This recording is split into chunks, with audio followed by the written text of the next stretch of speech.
নিয়োগের দাবিতে পুনরায় মুখ্যমন্ত্রী বাসভবনের সামনে বিক্ষোভ প্রদর্শন করে 2022 সালে এসটিজেটি পরীক্ষায় উত্তীর্ণ প্রার্থীরা এবং পরবর্তী সময়ে সেখানে পূর্ব থানার পুলিশ বিক্ষোভকারীদেরকে সরিয়ে দেয়। এ বিষয়ে বিস্তারিত জানাতে গিয়ে একজন যুবক জানায়, দেখা যাচ্ছে অনেকের শূন্য পদ পড়ে রয়েছে, তাই শূন্য পদ পূরণ করার জন্য সরকার যেন অতি সত্বর তাদেরকে নিয়োগ করে দেন, সেই দাবি নিয়ে পুনরায় মাঠে নামে তারা। এখন দেখার একের পর এক আন্দোলন করার পর এসটিজেটি পরীক্ষায় উত্তীর্ণ যুবক যুবতীদের জন্য কি পদক্ষেপ গ্রহণ করে সরকার।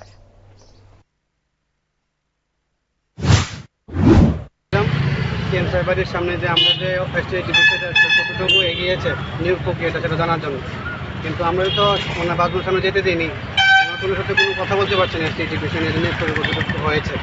আজকে আমরা বিভিন্ন পত্রপত্রিকা মিডিয়ার মধ্যে জানতে পারছি যে এসটিজেটি নিয়োগ প্রক্রিয়া পুরোপুরি আটকে আছে।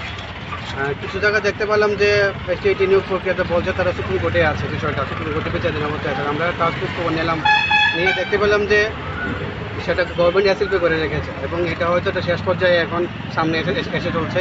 তো এখন কথা হলো, যদি সেই বিষয়টা নিষ্পত্তি হয়ে যায় এবং এসটিজেটি প্রক্রিয়ার যদি নিয়োগ প্রক্রিয়ার সব গভর্নমেন্ট শুরু করে, তাহলে জন্য সরকার যদি আমরা তো আপনারা ভালো করে জানেন 230 নোটিফিকেশন আউট হয়েছিল 2022 সালে পরীক্ষা দিয়েছিলাম, ওইখানে রিজার্ভেশন ফলো করেনি গভর্নমেন্টে।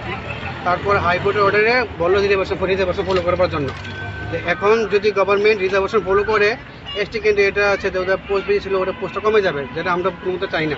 আমরা চাইছিলাম যেহেতু পোস্ট অনেক খালি পড়ে আছে, বিগত দিন আমরা দেখেছিলাম ধনুর সময় উঠে আসছিল প্রায় 19 মতো এসটি পোস্ট খালি পড়ে আছে।